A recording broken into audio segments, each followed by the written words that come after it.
So I wanted to make this video today because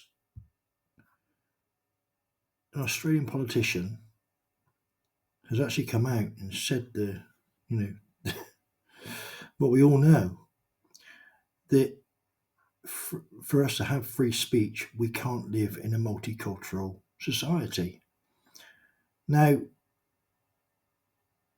free speech is a massive part of being British, of being Australian, of being American, well, pretty much everywhere in the West. I mean, I can't think of a Western nation that doesn't value free speech. And we're all suffering. We all know that free speech is being eroded. Keir Starmer is basically just trying to undermine free speech, everything he does. And it's a problem, because if you are in support of Palestine, Gaza, whatever, you can say what you like. But if you walk down the street with a British flag on your t-shirt, you are seriously at risk of being called a racist, of being arrested, of suffering some forms of victimization. And in fact, people are not necessarily encouraged. I think it's wrong to say encouraged, but I think people of the other side of the argument basically know that they can do what they like about you. Whereas if you were to have a row about, be against Gaza, you're just going to get arrested. You're just going to get picked up. They're going to take action against you. And okay, there may be some extremists on both sides. Both sides. It's not exclusive to, Indigenous Brits. But those people don't go, you don't find them. They aren't outing themselves. They aren't in the forefront of all these protests, threatening people and beating them up and God knows what. Those people hide in the background and do their stuff in the darkness. And we don't agree with any of that on either side at all. But if you're just a normal Brit and you turn up and you want to tell, the Hamas supporters, hey, look, I don't agree with you, you should be able to do that. It's nothing to do with the police. It's not for them to call you an extremist or anything else like that. You just got to say it. And this is the problem, is that Western culture as we know it is under attack. Britain, United States, Europe, most of the countries in those areas in the West are based upon, at the end of the day, a Christian ethos underneath it. Yes, I know a lot of people aren't Christians, and that's fair enough.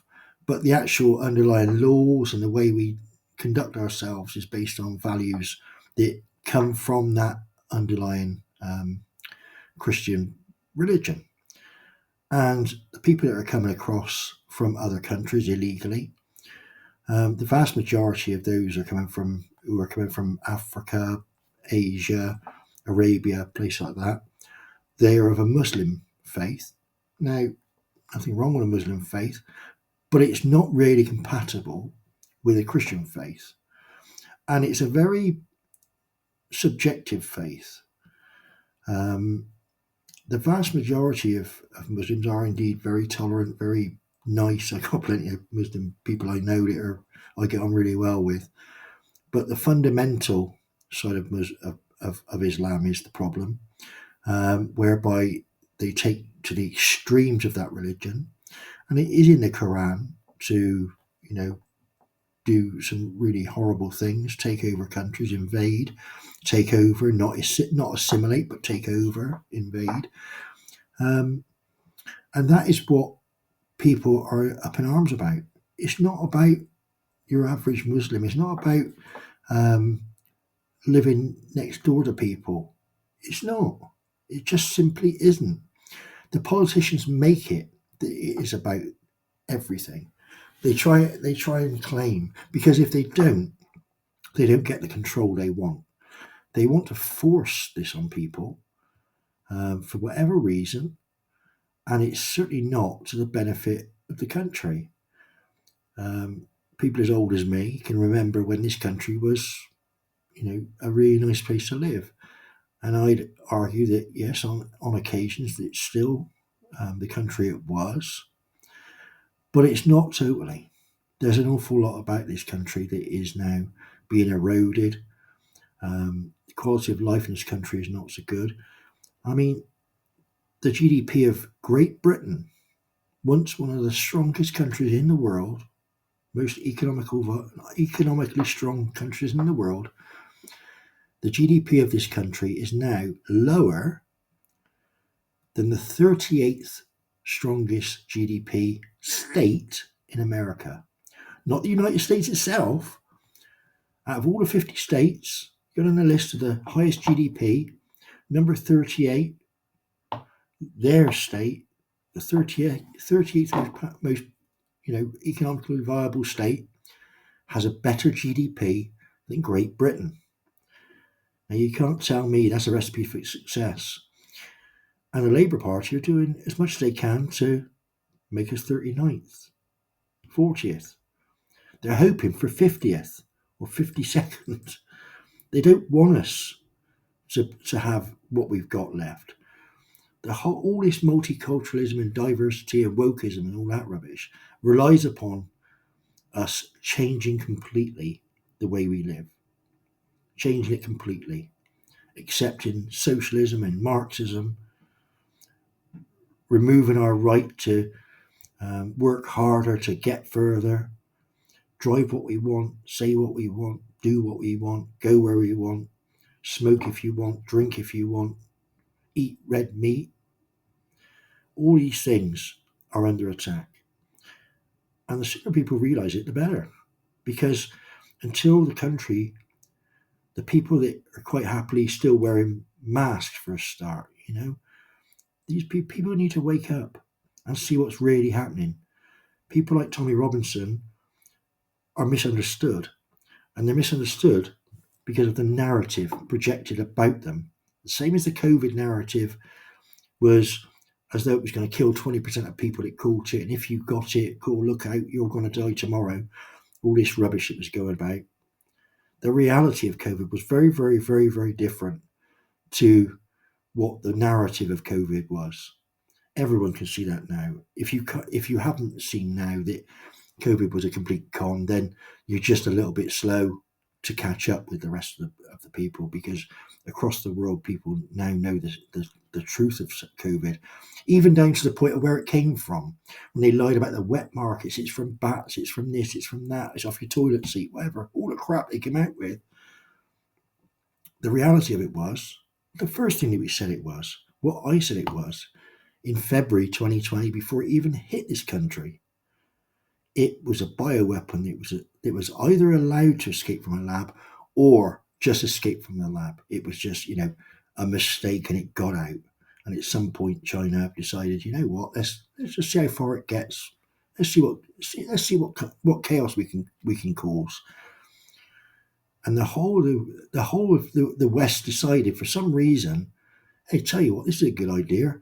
What we'll do, we'll see how far we can push people. We'll see what we can make people do. We'll see what rights we can take away without people understanding what's going on. And they were telling you to wear a mask when it was completely obvious from day one that masks didn't work. I mean, there was even people in America trying to tell you, oh, you should wear 4 or 5 masks. You should wear a mask when you're swimming. You should wear a mask when you're out on your own in the middle of a field with your dog, walking about, running for a field. All this was absolute total tosh. The 6-foot exclusion zone around yourself. The curfews. Oh, look, you can't go to the pub after 11 o'clock at night, because after 11 o'clock at night, COVID comes out and gets you. But you're all right between 6 and 11, because COVID can't get you then. If you pull your mask down to eat food in between bites, it can't get you. But if you pull your mask down at the start of your meal and leave it there to the end of your meal, it will get you. I mean, it was all just a load of absolute tosh and bullshit. And the same as the multiculturalism and the diversity and equity and all the rest of the crap. DEI is the biggest joke whatever, because the West was built on meritocracy. The more effort you put in, you've got the opportunity, well, not a guarantee, but the opportunity is that you may well get a better life out of it by putting more effort in. Some people are lucky they don't put any effort in, get a lovely life. Look at some of the politicians. Queer Starmer done nothing good in his life, but he's still got to be PM, didn't he? And he's a donut. So, but at the end of the day, the West runs on a meritocracy. We didn't want to be like China. We didn't want a basic, universal income. We didn't want to live off the state. Most people don't get out of school in Britain and say, you know what, I want to go on the dole. I don't want to ever work. I just want to sit there because I'm quite happy on £50 a week as long as someone else is paying me rent. We don't want that. You might settle for it for whatever reason. You might be brought up in amongst people who have done that, and that might make it, make it for particular people, might make it attractive. But on the whole, people are brought up to want to get on in life, achieve things, drive the car they want, have the house they want, go on the holidays they want, carry the handbags they want, whatever it might be. And multiculturalism, DEI, all this stuff doesn't fit that narrative, because there's an awful lot of things you have to give up in order to make those things work. And allowing an invasion of people into the country with no requirement for assimilation has never been a good idea. This is why Trump is so successful in America, because those borders were left open, not for the benefit of America, but for the benefit of interests that wanted to destroy America. They wanted to do the same things in America that they're trying to do to this country: removal of your freedoms, removal of your free speech, removal of your ability to get on in life. Because along the way, someone's making a lot of money out of those situations. That's all it's about. It's about the money. And if you follow the money, you'll find these bad actors. Anyway, that's enough from me. This is Lucky Speaks. Hopefully, as my videos get better, people want to like, share, and subscribe. I'd love to get your comments. Tell me what I'm doing right, what I'm doing wrong. Tell me how the hell I can make this screen move when I'm recording it, because I have no idea. But yeah, hopefully this will be a good start. Thank you.